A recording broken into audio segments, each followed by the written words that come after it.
This podcast may contain disturbing content for some listeners. It's intended for mature audiences. Listener discretion is advised.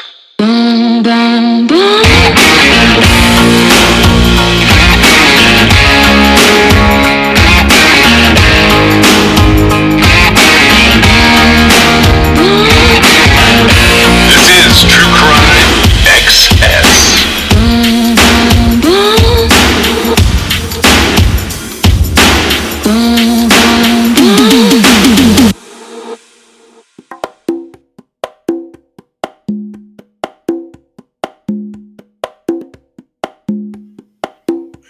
We've never covered Madeleine McCann really, but she's come up in some of the more laid back episodes where Christian Bruckner has become the suspect.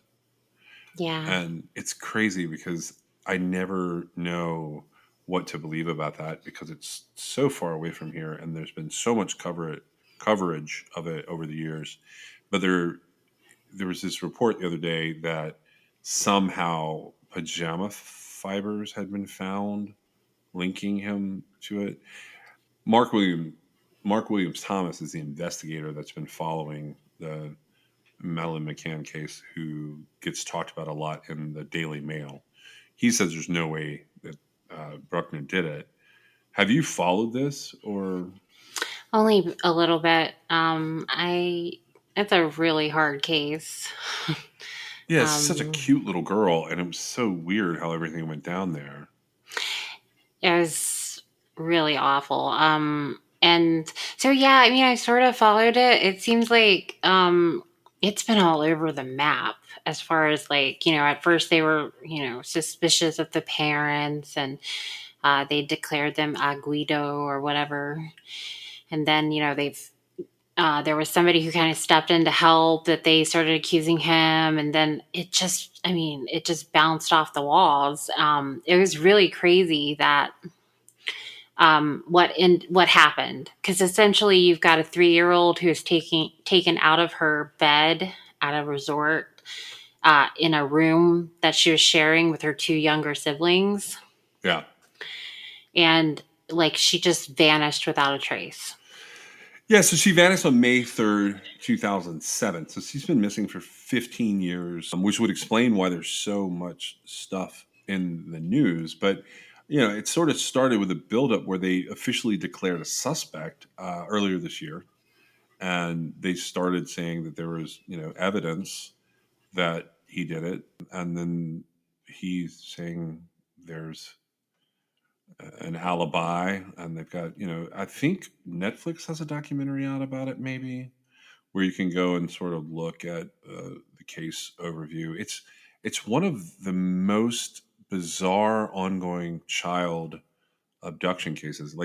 I would say it rivals Natalie Holloway and Maura Murray in terms of the sheer mainstream coverage, but I think it's probably the most covered child case that I can think of. Is there one that you can think of that was covered more than this? No, not really. But I have to say, I do, for some reason, and I don't know why, I get some elements of Madeleine's case mixed up with JonBenét Ramsey for some reason. Yeah, in fact, I would almost say that JonBenét is covered more, but JonBenét is dead. Well, yeah, and her body was found the day that. Yeah, that's a huge difference in these 2 cases, and I don't know why it's more like having to do with the false suspects confessing and all that stuff that happened that was crazy in JonBenét's case. And I guess maybe they had flown somebody from Europe, Jean-Marc Carr, whatever, was that his name? Yeah, he confessed. Right. And so I just, for some reason, I associate that whole situation. I don't know why. It's not right. But I would say her case, especially for me and the time period that it was, it's definitely been, I believe, the biggest child abduction. And, she was 3. So she was a little child. What do you think? She's an adult now. Yeah, she would be 18, I guess, around 18 at least. Do you think that they've got a suspect? I mean, they've got. You mean, do I think this guy is a valid suspect? Valid, yeah, a valid suspect. Mainly, I'd want to know more about this alibi thing that's come up because it's a pretty specific alibi, like time, place, and the person that he's with. I, you know, I could see him doing it. I don't know. When I look at this case, I don't look at it and go, there's an obvious answer, and it was a stranger, or it was one of the parents, or it was someone else in the friends group. Like, it's very difficult to look through all the details and the things that were going on in that area, crime wise, and to come up with something that makes sense where we don't ever see her again. Like a crime of opportunity like this, which we've seen something recently with Lily Peters out of Wisconsin. That case is one of those where she was 10, but if she would have gone missing for much longer, that would have made it seem more like an abduction. It really wasn't. What it was a crime of opportunity.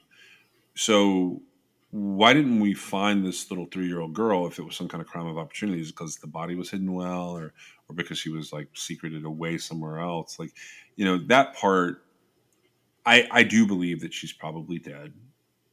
I don't think she would have been trafficked necessarily, meaning Madeline. Um, I've sort of held out hope that like somebody that really wanted a little girl took her, but that's probably not the case. I think that's just a coping mechanism. But yeah, it's one of those things where I don't know how to explain the feelings that I get with these kids' cases, so that it makes sense for people. I think a lot of people get similar feelings.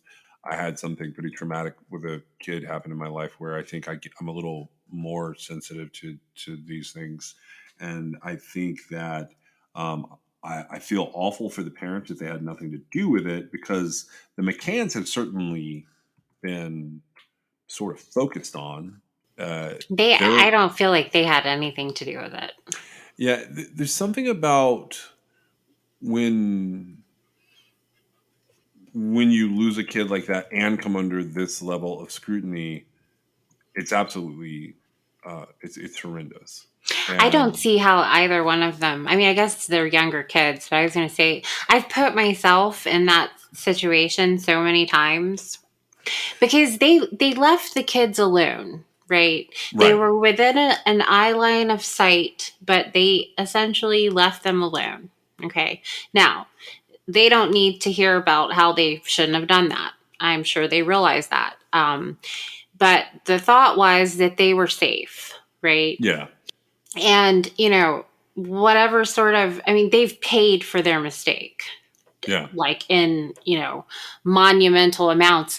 And just think about it. If, one of them had stayed back or they had taken the kids with them, like there would be no Madeline McCann disappearance right. There wouldn't be, like, we wouldn't know anything about her at about all. her. Yeah, But I have always felt like I know her parents didn't do anything to her. And you've got a 3-year-old and then two.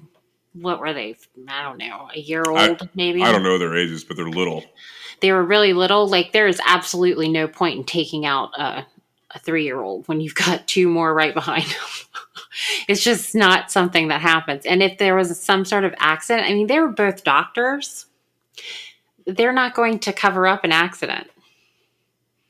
Well, I always think, yeah, like I think they genuinely left those kids, and I've done that. I've done things like that where, uh, in my mind, I like immediately go to a couple of memories where I was doing it with other people, where we left our kids together, and the idea was we're all right outside, or right here, or right wherever, and the kids are in there all together. I mean, if you were at home and you were eating dinner, you would be okay with your kids being in their bedroom. And I mean, this was like a magnified version of that, but essentially, like the room, at least one side of like where they were staying, they had eyes on it, right? They Yeah, could see it yeah. from their table. They were going by to check on to make sure everything was okay. And it's 1,000 wonders that it happened. Now, my understanding was that the suspect they currently have, he got in some trouble, and that's so he got in trouble in Germany, I believe. And it ultimately was found out that he lived within walking distance of where Madeleine McCann was kidnapped at the time she was kidnapped, right? That's how it sort of sprung up. And the thought was that he was essentially just going to rob the place. And it turned out that, he decided to take it up a notch. Yeah, basically the idea was he escalated, and once he saw that there were little kids in there, he grabbed one, and that's what he did. The German investigations involving Christian Bruckner, who is, I think he's 45 now. He was believed to have been living in a borrowed camper van in this region at the time of Madeleine's disappearance, and he had a British girlfriend at the time, and she reported that the night before the abduction, that he told her he was going to that area.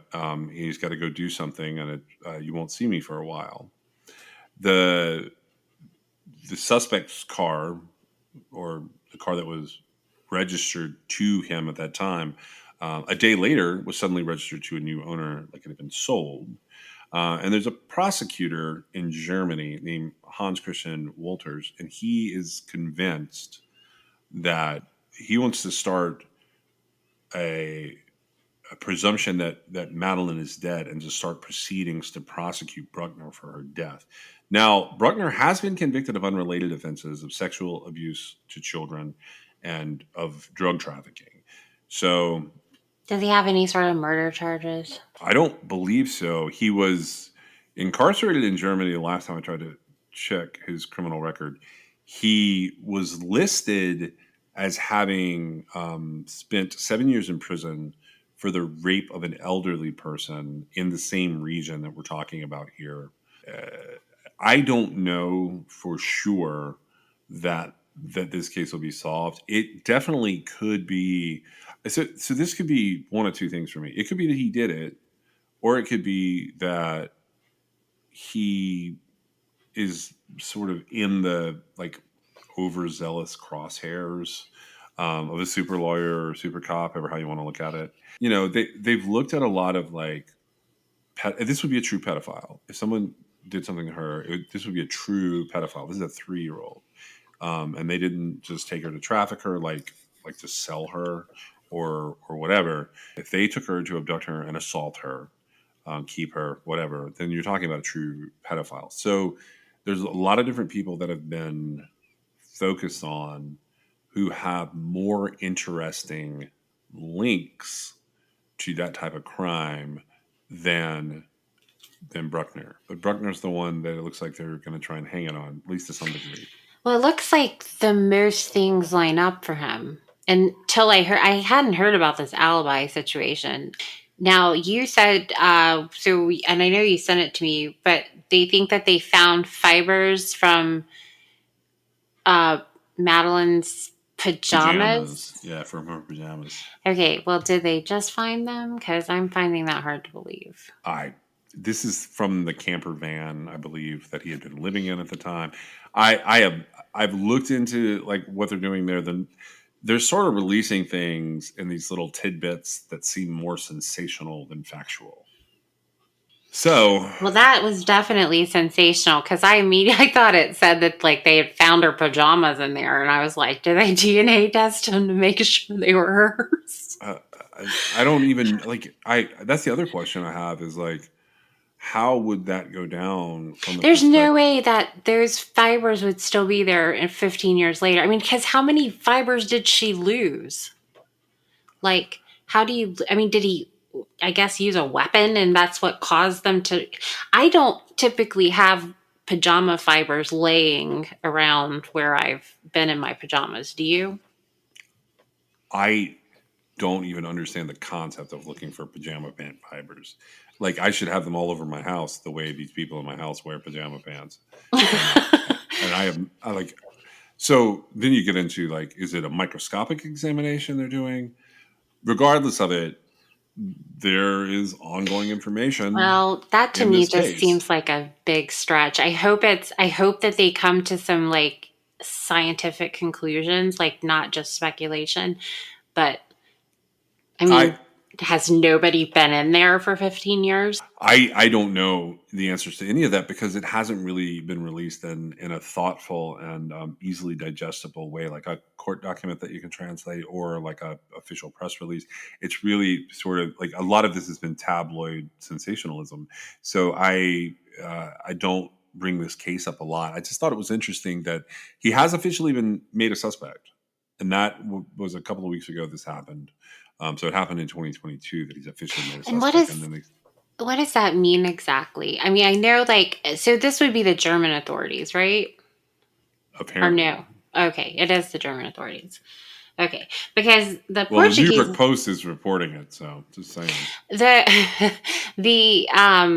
the Portuguese authorities they investigate and they declare a Guido, right?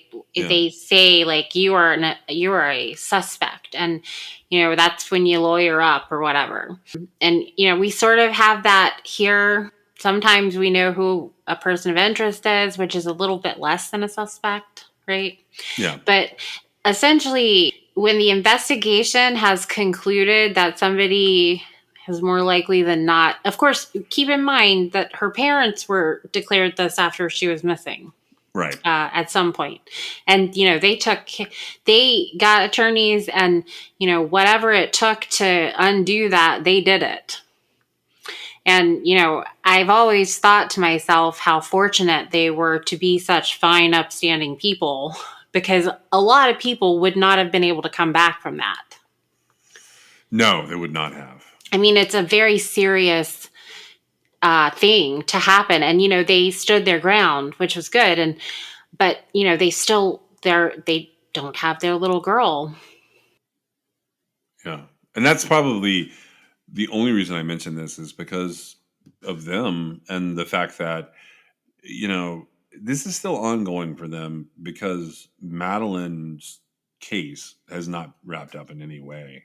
So everyone, the other kids who were there, the parents and the families that were around, they have all been heavily affected by this. But specifically the McCanns have been affected by this in ways that most people can't imagine. It's like what it's like to lose a child. And then there's another thing that most people can't imagine, and that's having been accused of this huge, sensational, very public, horrible, possible crime. Because there was still the possibility that even today that she wandered off. But when you say that someone has both lost a child and been accused of this horrible, huge, sensational thing, you narrow the statistics even further to how many people could imagine what that's like. Don't you think if she had wandered off, they would have found her by now? Not necessarily. I mean, I always think that until they have a pretty firm picture of what happened, backed up by evidence, or a confession backed up by evidence, or a body, I always think it's possible that people get themselves into situations and this, they get somewhere that they can't get out of. Brandon Lawson's a version of that, and that's an adult. Yeah, but he's in wide open spaces. But he also wasn't found for years. And so the difference in my mind when I think about Madeline walking off or wandering off is when I had a 3-year-old, in the event that they were suddenly out of sleep, wandering around in the darkness, like everybody on my block could hear them. Yeah. Like screaming, right? And so that was sort of my experience with that. And so part of me thinks that, I mean, it's possible that like they weren't watching as closely as they said they were, but it seems to me like if she had wandered off and she was crying and upset because she didn't know where she was or whatever, I feel that like somebody would have found her. That she would have been screaming and somebody would have heard, right? Yeah. Especially since, they were aware their children were across the way there in the room. But I think she probably was asleep, and like, I feel like somebody carted her off, and like she never woke up. Because that's the other thing, like, how'd they get her out without her screaming? I mean, that's a great question. The thing about this case is, it's been compared to like the Chamberlain case. Do you know the one I'm talking about? I don't know. So it's oh man, now I'm going to screw up the details on it. It was an Australian case. There was a woman who had moved from New Zealand to Australia. She'd made her life in Australia. The whole the dingo ate my baby thing. From Seinfeld? No, no, no. That's based on a real case. Lindy Chamberlain. I guess I don't know about that case. This woman, Lindy Chamberlain, she would be very old now. I think she would be 80, and I might be wrong. She had been accused of killing her 9-week old daughter Azaria while they were camping in 1980. But she said and maintained for many, many years that she saw a dingo running from the tent where Azaria had been sleeping. So in 1982, she's convicted of murder. Her appeals to the Federal Court of Australia, the High Court of Australia, I think that's as high as it goes there, all of them get kicked. 1986, it's not made public at the time, but it's declared that new evidence has been found. She gets released from prison on like a remission program, a remand program. So then in 1987, they pardon them, and the Supreme Court or High Court or whatever squashes their convictions. Who is there?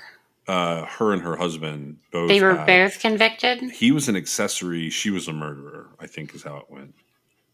So the reason was years and years later, I want to say it's maybe 2012, the prosecution even convened like a new inquest.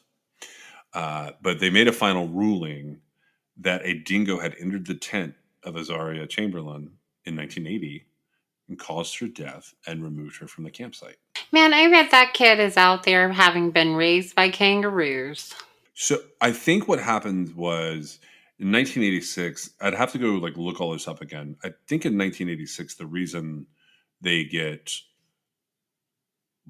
pulled out is because there's a dingo lair somewhere near the campsite, and the little girl's jacket was found in the like lair, like buried with like some animal bones. And they had decided, I don't know if they actually found her, but they found enough evidence that they believed that the death was probably caused by a dingo taking the baby. And I'm not saying that happened with Madeleine McCann at all. I'm saying the sensationalism surrounding the dingo eating her baby bled into Seinfeld. So it was a joke on a hit TV show. Man, that makes years me later. feel terrible. I never knew this story, which is crazy because I don't know why I don't know this story. I am sure there's a way to like. I think it would be on Wikipedia where you can go pull it up, and I'm sure that some of the information I just said is not spot on.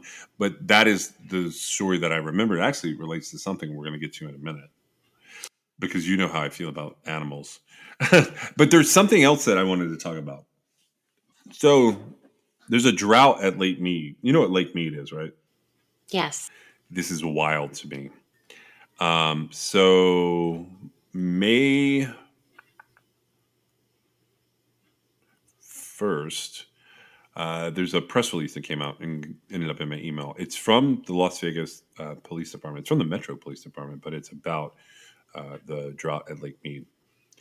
A metal barrel containing the remains of a person killed was found on Sunday on the shore of Nevada's Lake Mead. This is a discovery that Las Vegas Metropolitan Police Department said was made possible by an ongoing drought. It's really odd in the sense that the lake never receded. If the lake had never receded, We never would have discovered this body, said Lieutenant Ray Spencer of the police department by phone to the New York Times the following Monday. Lieutenant Spencer said the police were trying to learn the victim's identity, and he said in a statement on Tuesday that investigators believe the victim died from a gunshot wound. Lieutenant Spencer declined to share details about the victim, including possible age or sex, but based on the clothing and the footwear that the victim was found in, investigators believe the person was killed in the mid 1970s or 1980s. So this showed up in my social media feed from the person who took the photo of the body. So it's like a barrel that's been filled with concrete, and you can see there's definitely a skeleton in there. It's like it's the reason why you wouldn't want to look in a barrel. I don't know if they busted it open or if it was busted open. No, it was just rusted through. Okay. It was laying there, and so somebody decided to go look. Yeah. So it looks to me like it's got concrete in it and like it's got mud all around it, but it's basically the barrel has corroded. And the pictures that we got, they were on my Facebook feed, so I'm not going to share them publicly because I don't know that. I'm sure they will be shared with like articles and stuff because I noticed that the person said they had been contacted by the police related to it, and so that immediately made me think, like, I wonder if we can figure out who it was. I have a couple of cases. Did you look up anybody that you thought was a good candidate for this? Actually, I didn't get a chance because, I did. I started looking, but by the time I had started, you had picked one out for me that I am 99.8% sure is the guy. Yeah, so the first guy that I looked at, this is a missing person case out of Las Vegas, Nevada. He would have been 25 years old at the time. His case was one of those that is one of those meandering geography cases. So I'd started with this guy, and this is who I was going to pitch to you. His name is David Dean Meacham. You can find him in NamUs under the missing persons profile number 72955. He has an August 25th, 2020 NamUs created date, but he went missing May 9th, 1984. He'd been working in Las Vegas, Nevada, and supposedly on May 9th, he left for Salt Lake City, Utah. His vehicle was found abandoned on May 23rd, 1984 in Littlefield, Arizona in the desert. His belongings were inside and his keys were on the ground. He's not been seen or heard from since. He's got brown hair, green eyes. He's 5 foot 10 inches tall, weighs 160 pounds. He is a Caucasian guy. That's David Dean Meacham. He would have been 25 years old at the time. He'd be 63 years old today. I do not think that's him. Yeah, I couldn't get him back to Lake Mead. Yeah, I couldn't make the geography work on his. He was the second closest case I found based on what I observed in the photographs and based on what little information is coming out from the police department, who I settled on. This is another one of those things. We talked about this in one of the previous episodes where it gets confusing where someone is reported missing versus like where they really were. This was very clear, though, I thought. It is clear, but the problem was that he's a California missing person. Right. And depending what you read, he has different names. So one of those names was Robert Louis Harrison or Bobby Harrison. He also potentially went by Robert Louis Myers or Louis Robert Myers or Louis Robert Lyons or Robert J. Lyons. But his actual name is Robert Louis Arcturus. So this is what stood out. So he went missing on October 12th, 1987. He is a 5 foot 10 inch, 140 pound Caucasian male. Would have been 36 years old at the time. He had a lot of interesting information on his profiles. He's got brown hair, brown body hair, brown facial hair. They filled out everything as brown except his eyes, which are hazel. He's got a lot of scars. He's got scars on his forehead, scars on his right cheek, scars near his right eye. He had no vehicle. And in NamUs, that's sort of where it ends. They put some pictures of him up. He's a very nondescript looking guy, but I swear to God, it's like Central Casting sent over a mobster. If you were to like look for that, his appearance just has something about it. But there's a note in his California profile, and it says that Robert was last seen on October 12th, 1987, in Las Vegas, Nevada. He is believed to be a possible victim of a homicide in the Lake Mead area. Right, which is like 100% that's him. There's no question. Yeah, I mean, there's not a lot of homicides in this area that really go unsolved. There's not a lot where you can like match all of this up. My guess is that whoever's in that barrel is a Caucasian male under 6 foot tall. They're going to come back and clarify all of that. So I'm guessing on it on my own dime, not on anybody else's word or having been said. But in this barrel, I believe that they will find it's Bobby Harrison, Bobby Akaris, Bobby, whichever Bobby you knew. I believe he is the one who was in that barrel, and I believe his fishing trip did not go as planned. Yeah, no kidding. One of the things I read, at first it was confusing because it was like he was last seen boating in Lake Mead. And I was like, how would somebody that's boating in Lake Mead end up in a barrel? Right? Like, that doesn't make sense. But then when I saw the other profile that said he was believed to be a homicide victim in the Lake Mead area, I was like, well, that makes way more sense. And so it's a special kind of situation where, well, hopefully you're murdered first, and then you are put in a barrel dumped with concrete and submerged. That's what happened, right? I Yeah, mean, that's so basically what happened. that's a very special situation there. And if it weren't for the drought, he would still be there. Yeah, but I hope that they'll announce that, and if they do, I'll confirm it for people because it's a fascinating case for me. I was sure enough about that identity that I didn't even look further. I mean, it's just too coincidental. Yep. So, speaking of dingoes and babies and things like that, I picked a missing persons case for this week. This is one from 1998, from April 12th, 1998.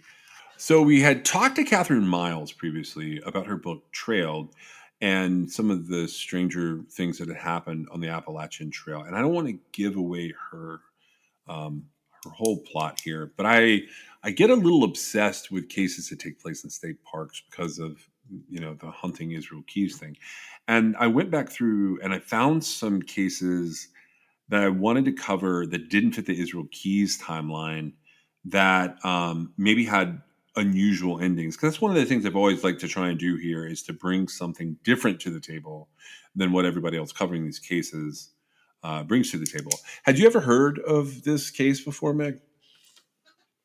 I have not.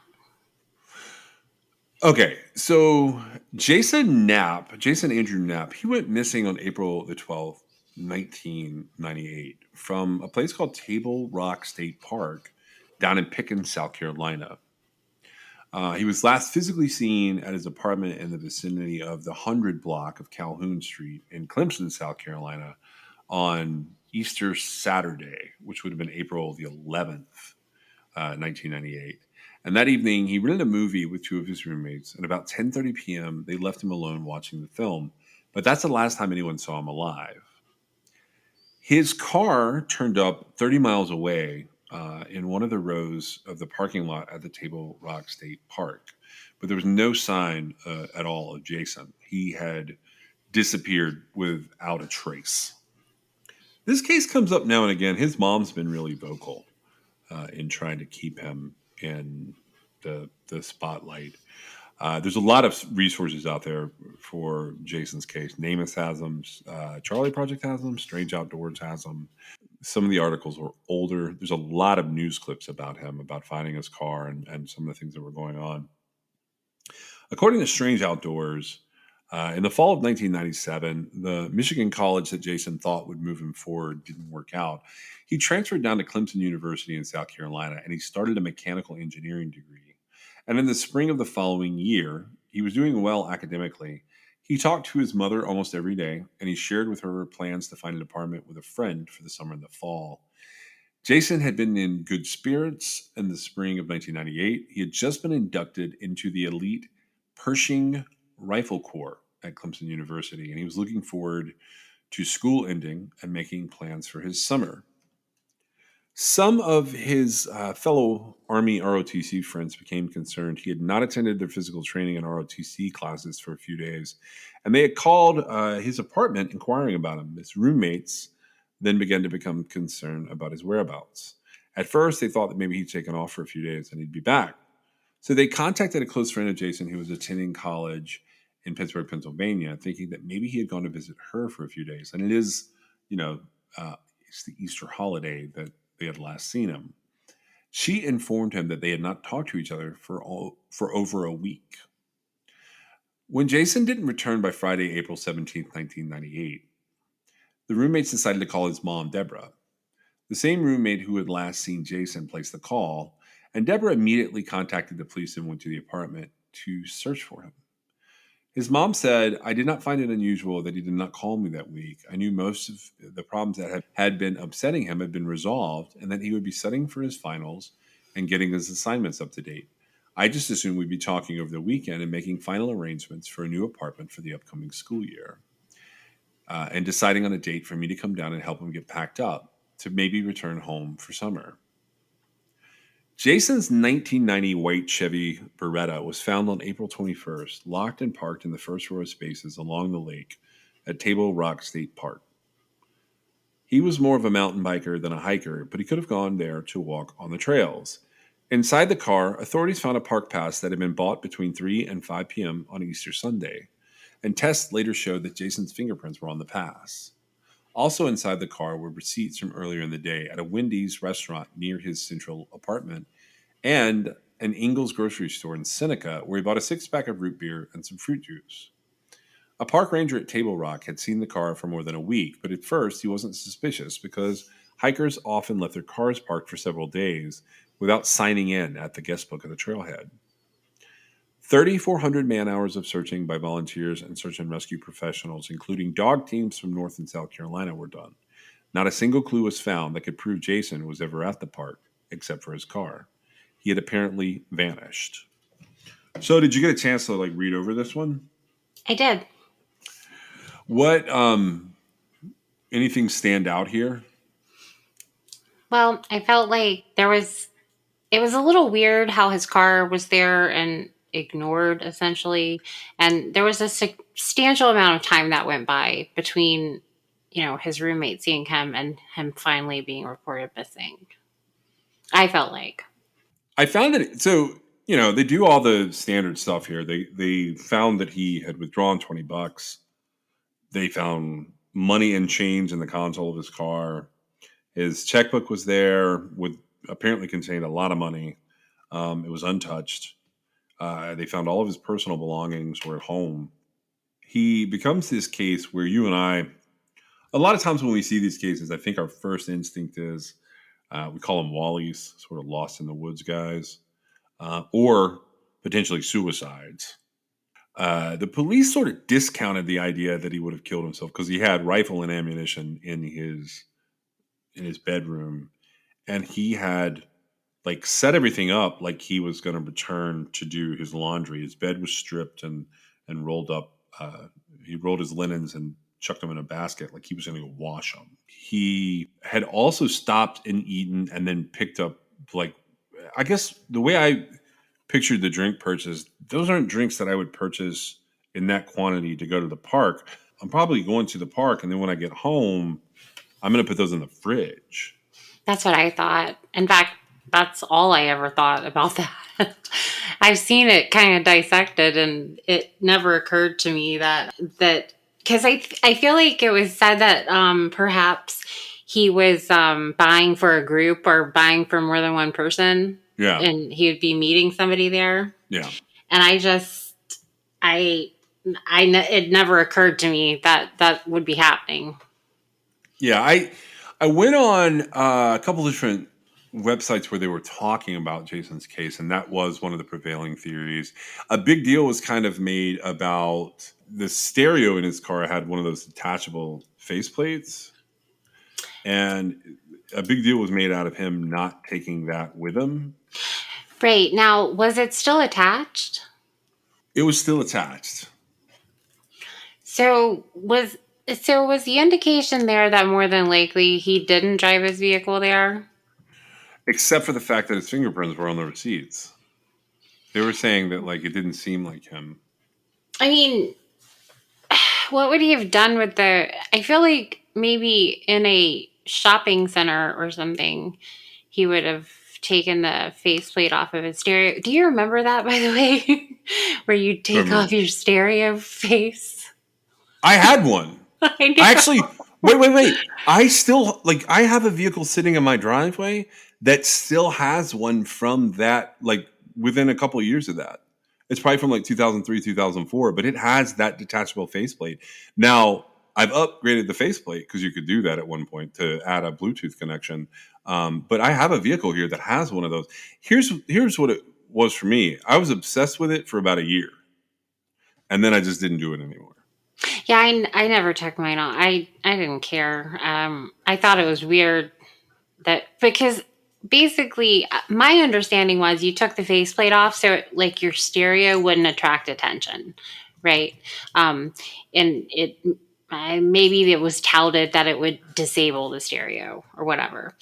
But and so that became like this big thing, and I was trying to sort of I do respect whatever anybody has to say about a person they know who's gone missing, but I just thought that this could be the exception at this park, like because even if I were somebody that was obsessed in the 90s with taking my faceplate off of my stereo, what am I going to do with it while I'm at the park?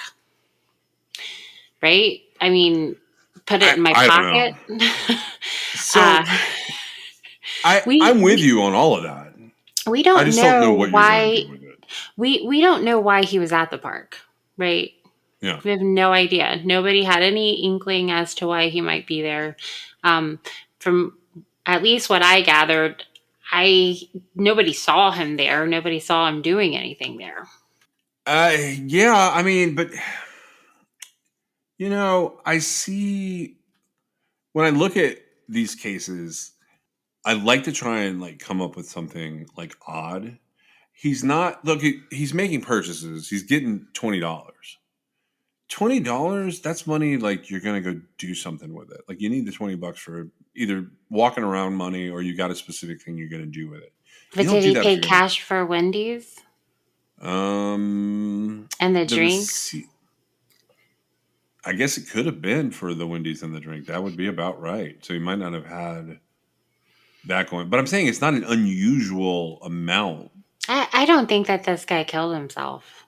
I think that whatever he was doing, he was going to head back home when he was done. Yeah, he was going to put his fruit juice and his root beer in the fridge. Like, I could see that being like a thing where I saw people say things like he was going to wash down a bunch of pills. He was going to do this. He's going to do that. But I didn't get that impression at all from this case.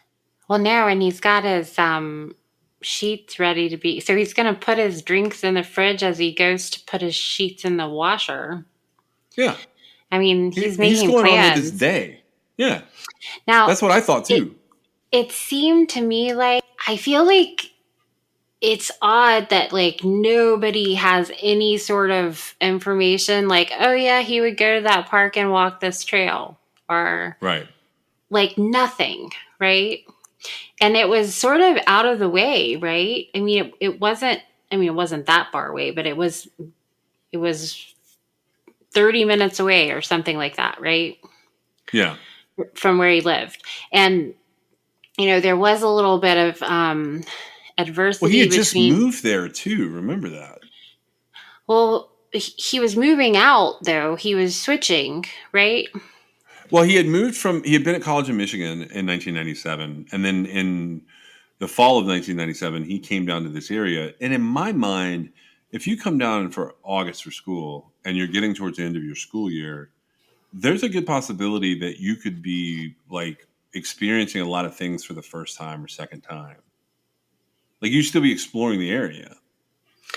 Well, yeah, I mean, sure, it's possible. I assume because it was Easter that he had been on break.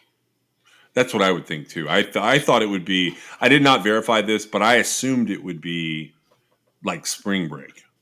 Yeah, I don't know, but so maybe he was like, well, I'm not going to waste my entire spring break, and he went to the park. If he was meeting someone, that would be very, very relevant. But back at this point in time, you're not looking at a situation where people met up from like meeting people online and then met them in person. That didn't happen as much then, right? Right. It wouldn't have been that kind of thing. In my mind, it would not have been that kind of thing. And nobody's ever come forward to say I was with him or he told me he was going and this is what he was doing or whatever. No, some people online speculated a little bit about the roommates, but not really.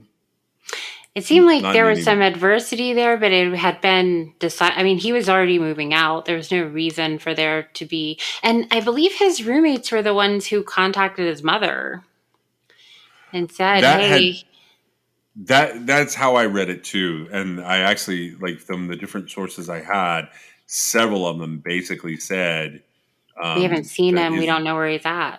yeah, and but the sources said that the roommates were the one who called mom and um, And that essentially. is just not the behavior of somebody that did something to him. I don't think so. I think they would I have don't wanted to go either. as long as possible. Now, I will say that in 1999 and 2000, the Clemson had their spring break in March, Yeah, and but then was it around Easter? no, because Easter was even later in those years. Like I think in 2000, it would have been Did they April have any time off around 23rd. Easter? Not really, but they had their honors and awards week around the same time, like within a week or so. And this is Clemson University. I'm looking at. I didn't find a specific calendar from 1998. It looks like I looked at it, but the archive calendars only went back to 2000 or so. Um, this is what I think about this case. So, all right, there's a possibility that like somebody abducted him, like that. I mean, we can't like discount that. But typically in those situations, there's a way to figure out that this person was abducted. Does that make I just sense? find that really hard to believe. What makes it hard to believe for you? Well, I mean, it it just seems odd. Now, again, we have no idea what he was doing there. We don't know like if it was busy there. But so, did they put him in their car cuz like he drives himself out there, right? And parks. You're not going to be like walking off with somebody, right? I mean, it's quite the hike, right? It's. I don't think you're gonna. I. It's definitely a park. Like it's a bigger park. I don't think that you're Right. going to be And going out there and being randomly abducted on a trail there necessarily as a single dude. And I think there were enough people around. I think something. I think people would have seen it. And if he had been shot, somebody would have heard it. Or because I imagine the average college student who goes out to any sort of big park, they're going for a hike, more than likely, a short hike, right? Yeah. They're going to go on a trail, they're going to clear their head, breathe in some fresh air, and then they're going to go back to their car and they're going to go back to college life. That's what I imagine. I don't know that for certain, but that's what I'm thinking. And so, where are the opportunities there for him to be abducted? What seems like not a whole lot without being seen because, there was no indication he was going to be like camping there overnight, right? Which, if you're going to take somebody at a park while they're that you're going to abduct them, you would do it while they were sleeping, right? It would be the element of surprise, right? Yeah, Um, I picture that, or I picture like early morning or late evening. right. And so you've got, because otherwise you're not going to have the element of surprise. And it's going to be like really likely that you could be seen. At Right. least my understanding of this area, right? Yeah. That was the conclusion I came to. I find it hard to believe. I feel like if he was going to be abducted, that they would have taken him in his vehicle. Well, I mean, I think that. that would have been more noticed. So we have a couple of problems here. The first thing is there's the delay of him not necessarily being reported missing until, I mean, his car is found on the 21st. His mom reports him missing uh, on April 17th. So he's been missing since April 12th. 5 days go by, he's reported missing, and then another 4 days go by and his car is found. So you've got 9 days where this car has sat there. They do put on a pretty huge search effort for him out there, and they don't come across anything that indicates what happened to him. They don't end up pulling a lot of evidence from that. And I say this because when we were going through the records here, they keep coming back and searching again and again and again. It is a very, very thorough search effort. But we did discover that there was quite a bit of rain that seemed to hinder some of the search efforts. So, with this case, do you think he's a suicide? No. You think he's a walkaway? No. I mean, why would he leave his car there? No. I don't. I mean, I don't. It's kind of the ideal thing to do if you're like going to walk You away. gotta Just have really a have plan no there. reason. Do you mean like Yeah. walk away and go start over, or like walk Yeah. away until you die? Doesn't matter. I mean, either one of them works for me. But the first one is not a suicide. Second one is, right. Like the first one, you're starting a new life. I don't think he did that. He Well, seemed to be really no. close with his mom, and I don't think he would have left her like he did. It seems unlikely, but I would say that. I mean, I assume she was just giving him his, space and privacy, and that was the delay there. But it was a long time, Yeah. and I mean, what do you Well, think happened to him? so I mean, I didn't completely rule out abduction or elements, like where he's out there and something happened. But I think they would have found him or found evidence of either of those two things. I think if he died in the elements, they've done enough searching there. I think by now he would be found. And I think uh, unless he's like in the water or something right there, because it would have been, it's a little cool for swimming, but it is the South. So if he did something like that, I still think there would have been an indication he went into the water. Have you ever Um, seen any information about like after the searches started and like they were, they intensely searched the area? Has anybody ever said that like so and so came forward and said they saw him that day? no, there were some witness accounts when I went through the clippings for this. Yeah. But let's see if there's anything in here related to what you just asked. Because I haven't found anything like that. And that would be like, those are some pretty key topics there. Like, for example, if somebody was like, there was a guy that was acting really weird, right? Like, that would send up some flags. Well, Um, so here's what I'm reading at this point. I just want to like read it to you so you can see if this like affects you in your thoughts on this. Missing student's car found in park. Mountainous tree-covered terrain yielded no clues after an all-day search around Table Rock State Park Tuesday for a Clemson University sophomore last seen 10 days ago going to a fast food restaurant near the campus. His locked car was found parked at the northern Pickens County Park, sparking the search by helicopter and on the rugged ground by would-be rescuers as his father arrived from York, Pennsylvania to watch and hope. As the rising sun turns dark shadows in the visible trees and rocks this morning, the army of searchers will begin again. Rescue workers said at least one bridge had been washed out by heavy rain in recent days and that severe weather could hamper their efforts to search the mountain. Jason Knapp, and it's got all his particulars, was reported missing on April the 17th. Clemson Police Chief Johnson Link said that Knapp and his three roommates would often go for several days without seeing each other and that nothing seemed out of the ordinary. The next couple of days we've got rain in the forecast, said Pickens County Emergency Preparedness Director Don Evatt. We'll wait and see what happens. Authorities found Knapp's 1990 Chevrolet around 10:30 a.m. on Tuesday. A parking stub issued at the park gate puts him in the park between 3 and 5 p.m. on Easter Sunday, April the 12th. and So his then fingerprints were on the parking stub, right? correct. It does, like, it goes on a little bit. It goes on a little bit to just talk about them finding the receipts and all of that. Here's one of the things that the whole reason I'm bringing this up. I think this guy might have been a bear attack. Right. And when you initially had said that, You thought I was nuts. no, I actually, like, I feel like that would be an explanation for this. But then, I had a whole lot of questions. I'm actually very fascinated with bear attack.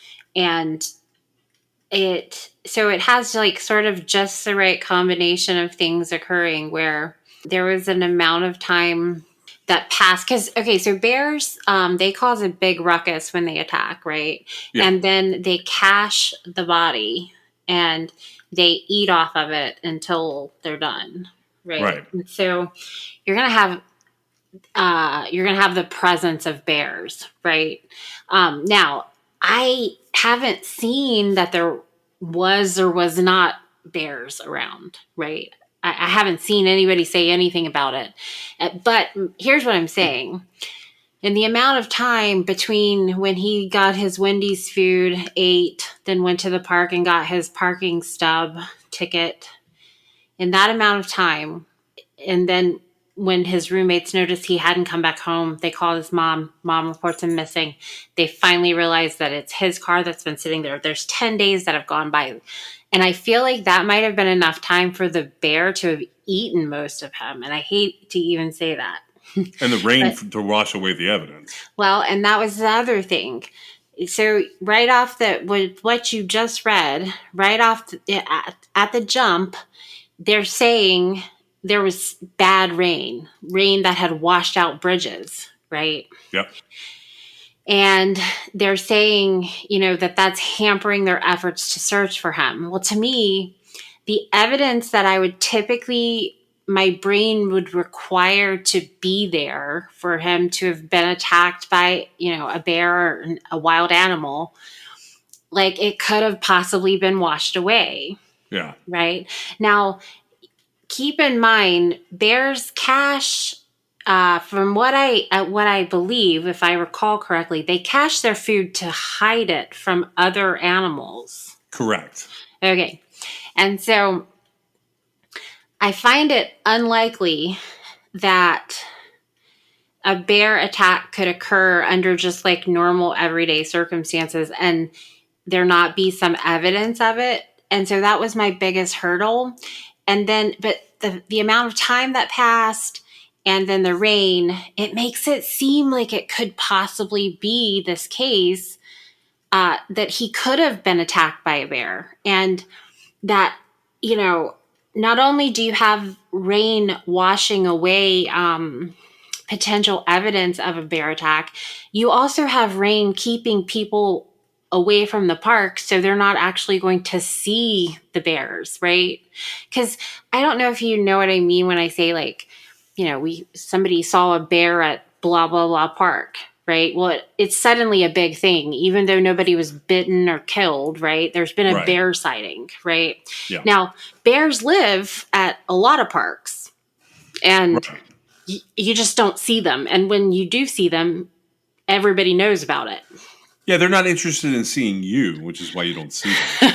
Well, right. And, it could be like, so this is that time of year where it's in South Carolina. Bears would be, waking up. And it is entirely possible that he could have gotten attacked by a bear. And to the point where the bear cached anything that remained to the point where it hasn't been found. Yeah, and so this is not posited anywhere that I could find. I did find there's a climber that used to go into part of Table Rock State Park. I found incidents of bears in the park coming close to humans all the way back to the 1970s. And it was so Jason would have had to have entered the park somewhere and gone for some level of hike that led him into the wilderness. He would have had to have been away from the main parking area or around the lake. And it could have been as simple as him hearing a noise and walking over to it. Or he could have just been hiking. I mean, Yeah. and so when mama bears have their baby bears and they come out of their, on and off again hibernation for the springtime. I don't know what the weather was like. I mean, we know it was raining. I think I actually looked that up though. Didn't You I? pulled it up. It was very moderately warm weather, and it was there But was it some was like cold, but 60-ish, right? It seems like. And so the bears could have been out. I mean, it wasn't freezing. But, so bear attacks escalate tremendously when mama bears bring their babies out, which is in right? March, April, and May. Yeah. And so you're looking at a situation where if he stumbled on a path between, mama bear and the baby bears, then he would have been in big trouble. And, had somebody immediately noticed he was missing, it is possible that they would have found some evidence that he had been attacked. But because of the time that passed and because of the rain that fell and all the things just lining up perfectly, it isn't. I feel like this is one of those cases where it's really hard to discount an animal attack. And I'm not sure why anybody else hasn't mentioned it. No, I'm not sure why nobody else has mentioned it. Sorry. Yeah, it doesn't come up anywhere in here. This is what I was going to ask you. If it was a bear attack, do you think it's possible to find any evidence of that this late in the game, 24 years later, like a skull in a den or something? Well, it's always possible. I don't know that a bear could digest an entire body. I don't know about Well, that. I'm picturing bones would be Well, findable. you would have to. So even if they did digest it, it's coming out the other end, right? It's Right. not going to be I don't think completely you would. gone. Yeah, I don't But think you would find that. I don't think it would but be if possible. you gear a search with that in mind, like if you think, for one thing, like if we were to take this and say like this is a hardcore theory that we want to explore, like we believe in it, right? Which I mean, I'm having trouble discounting it as we're talking about it, and I'm very leery of saying things like this because I just like I want to be credible, right? But and so if I were to say like yes he was attacked by a bear, well then I would need all the information I could possibly get about like any sort of bear activity in that area, right? Yeah. There's data on this type of thing sometimes if you look hard enough. Now it hasn't come up, so I don't think anybody's really thought about it. Now if they have like really accurate documentation of when bears have been sighted and it doesn't come, it's not during that time, I still can't discount it because I feel like when it's raining, people go to the park less and rangers go out in the park less, right? Yeah. It's nature. And so I feel like if you had it in your head that perhaps this kid got grabbed and, annihilated by a bear, and you had the information about how the bears sort of behave in that area, I feel like you could find something. So I started, what I did here with Jason's case was I started with housing close to the park. And I went back, there was the initial case that I found of the climbers. I'm not going to recount that entire story here because everything is done anonymously with that climber. They're pretty sure that they've done some illegal things as far as trespassing and they're climbing in a place that doesn't allow climbing and some other things go on there. But they do describe hearing a bear. What I found was starting in the 90s, bears were seen in the parks. And around 2007, bears are starting to be seen in the yards of the homes surrounding the parks. And by 2011, the bears are actually coming up on the decks of the homes. And I showed you several of these articles. They stopped being covered by the news in 2011, and people just start putting it on social media.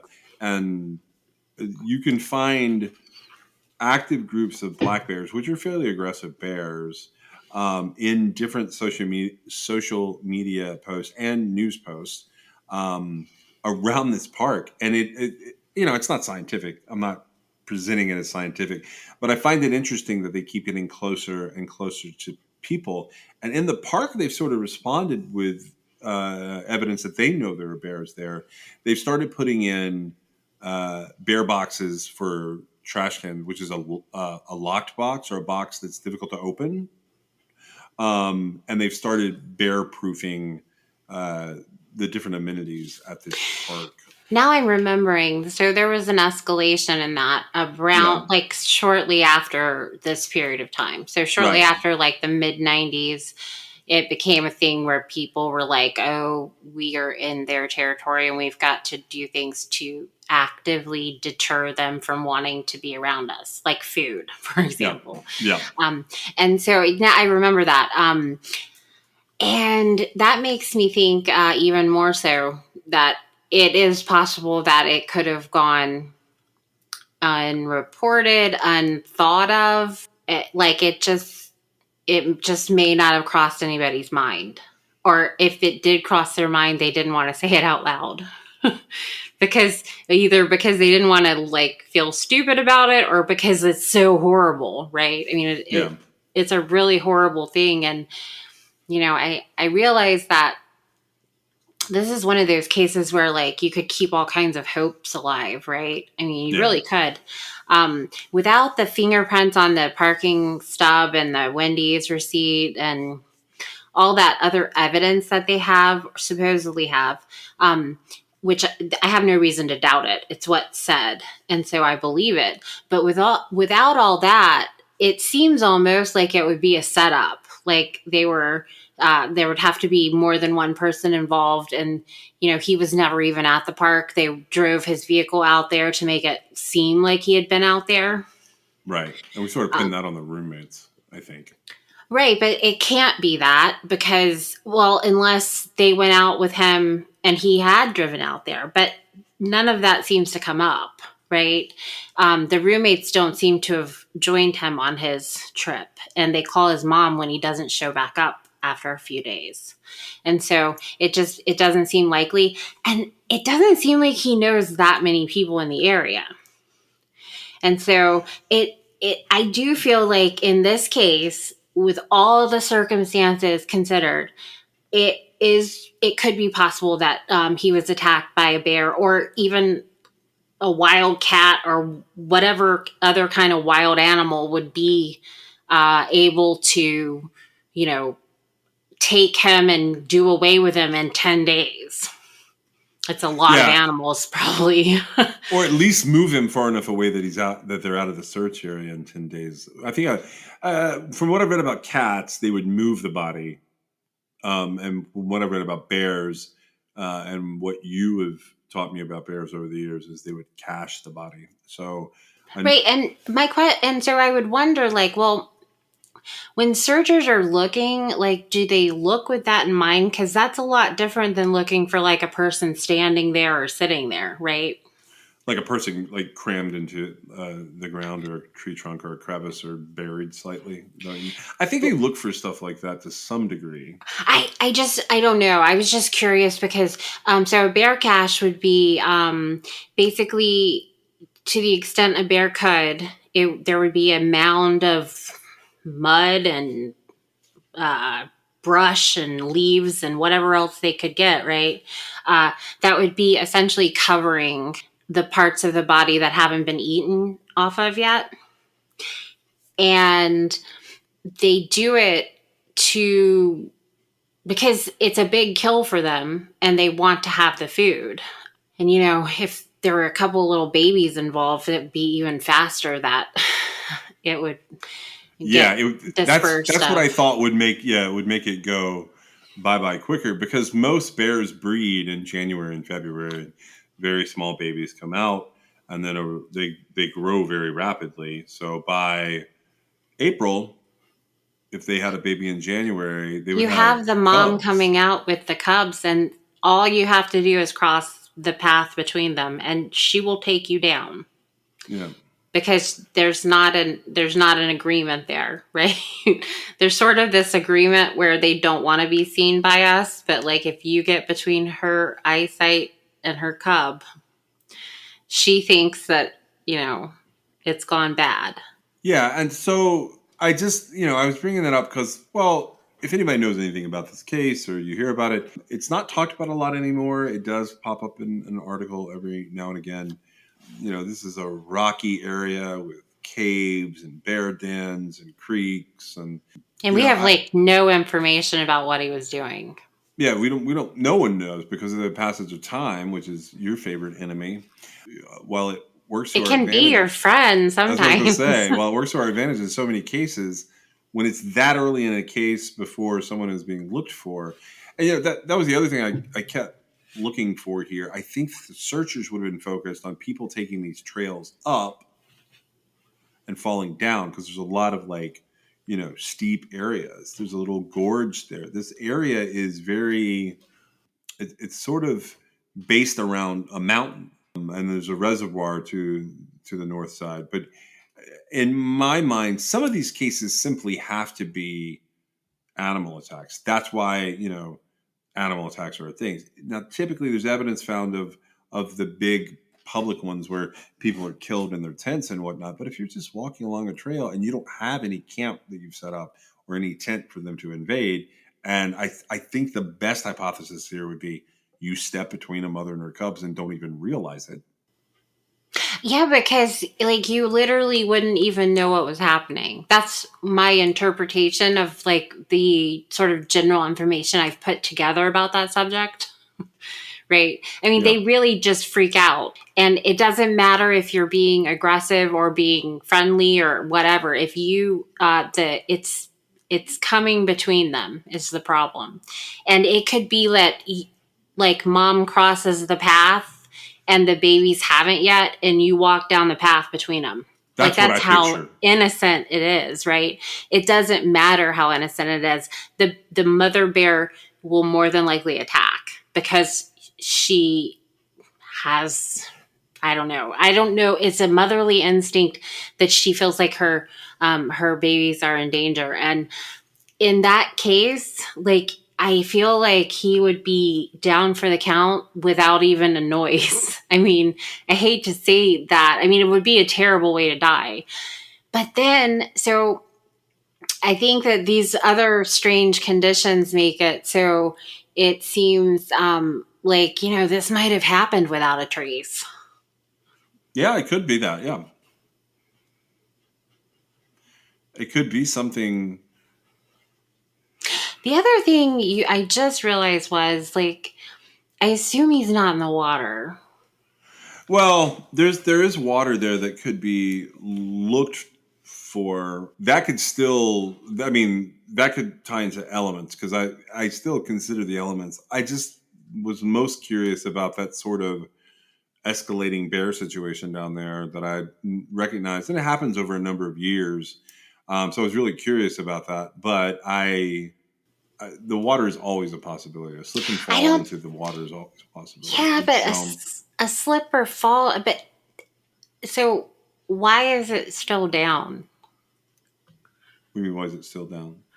The body, why hasn't it surfaced? Because I mean, we're not talking about time. We had time for it to float to the surface and then to be gone again. Oh, so would that apply there? It could. It depends on the composition of the water and sort of what kind of predators get to it. But yeah, there's a possibility that he could be in the water and almost unfindable at either the reservoir or that lake that was directly in front of the parking area. They did do searches there. There's an indication that dive teams were involved. I don't know how accurate that is. It just seems like sometime over time it would have surfaced somehow. I don't know. So that would be my other guess. But again, you've got a situation where bridges are being washed out. So I assume water's moving, and it seems even more likely that it would surface somehow. But if you get caught in a rushing creek that's washing out bridges, that rushing creek is no longer there when it's done. I don't know where you end up. You could end up in all kinds of entanglements. Yeah, that's so sad. That's really sad to me. Yeah, so this is Jason Andrew Knapp. You can read about him in The Strange Outdoors or on the Charlie Project. He's been missing since April 12, 1998. He's technically missing from Clemson, South Carolina, but he went missing out of Pickens County at Table Rock State Park. He is considered to be an endangered missing Caucasian male. He was 20 years old when he went missing. He would be 44 years old today. He was 6 foot tall, 150 pounds. He's believed to have been wearing a t-shirt, blue jeans, blue sneakers, and possibly a hat with an Army ROTC insignia, and he did have a watch on. He had brown hair, blue eyes, and various scars on the knuckles of his hands. So I wonder, do you think that his last known location and missing from location being different, do you think that has had an impact on the case? I think I saw a mention. So there's these articles I was reading that are older. When I went through some of them, they were sort of lumping these cases at Clemson all together, where they had some disappearances and there was a murder close by and things like that. When I look at those, I don't really know how people would search beyond the search and rescue crew. I don't know how it would affect law enforcement. I could certainly think it would cause a problem if you were to say have an unidentified body, but I think it would still be neighboring enough in this instance. I mean, the geography of it all, we've talked about this in the past. When you get into different counties and different states, you have problems. But in this instance, most of the resources here, although they're coming in, they're being directed by Pickens County. And Clemson is in Pickens County, even though it's 30 minutes from where he went missing. I would say if, he got outside of Pickens County, it could cause a problem. But I think it's known that the park sort of sprawls out there, because I know the park is in multiple counties, but I think it's understood that down there it would be SLED, like the South Carolina State Law Enforcement Division. They and the rangers affiliated with the Department of Natural Resources would be over this area. And do you have any idea how many people are missing close by there? When you mean close by there, are you talking county or are you talking... Well, I don't know. It seems like I always have to change the parameters to make any data make sense. So I haven't looked for this particular case, but... I see what you're saying. So if you just want to know, like, the park, there's not a good number. Like, there's references to 5 different missing persons cases that I found in the 90s and the early 2000s. That's the park. But if you go to just, I would go down, I don't think I would go as far as how many people are missing in South Carolina. That's not what you mean, right? Yeah. Okay, so there's 2 other missing persons cases in Pickens County, and they are both from 2021 or 2022. Does that help? 2021 and 2022? Yep, and they're both Caucasian male. Okay, but we're talking about from 1998 until 2001. No, 2021. Oh, okay. So basically this year and last year, we've had 2 more guys go missing. Correct. And before that, people that have been reported missing in that area have been found one way or the other. I haven't Correct. gone deeply into that, and so this is this is a case that if a body turns up in Pickens County, South Carolina, like, it's going to be obvious it's his, or that kind of thing is what I'm getting at. I think that should be the case. Yes, it's not an occurrence that happens all the time. This is literally, before in 2020. If we had looked it up, there'd be this one guy missing, right? Right. Okay, and so I'm just saying it's interesting, and it's that kind of case that I feel like is going to be an outlier. It's going to be one of these crazy things where, everybody says, well, there's no way, because I said it. I said there's no way a bear could do this without leaving some sort of mark behind. Well, it is possible if the rain washes the mark away. Thank you for joining us. We are sponsored by LabbratiCreations.com. You can check them out at LabbratiCreations.com, and you can still use the code CRIMEXS for a fun pop pet portrait of your own pet. You can also reach us on Twitter, Instagram at TrueCrimeXS, or you can give us a call if you know anything about any of the cases that we're talking about at 252-365-5593. You can also reach us at Gmail at truecrimexs@gmail.com, and you can check out our website at www.truecrimexs.com. We'll see you next time.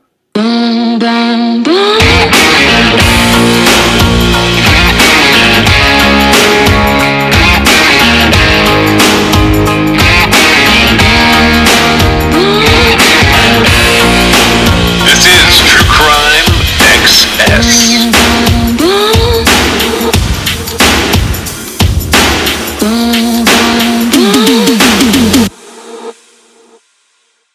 And the fact that, this one guy is missing, right? It's really good, actually, because that's a very low number. But I think you'd find that in a lot of places. There's not that many missing people, right? And it's going to be something that it's just not quite explained, right? Which I think in this case could be being attacked by a bear.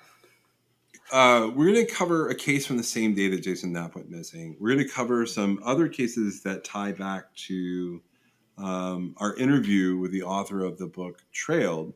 And we're going to start to look at some lesser known serial killers in the Southeast U.S. that are sitting in death row. In some cases, they've been sitting on death row for almost 40 years. We're going to be part of a creators network. So you're going to hear some things in the feed that may sound a little different.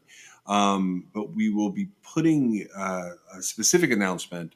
Meg and I will get together and we'll record 3 to 5 minutes explaining what's happening, and we'll just drop that in the feed. It won't be an episode, but it will tell you what's happening, at least before it starts to happen. We'll see you next time.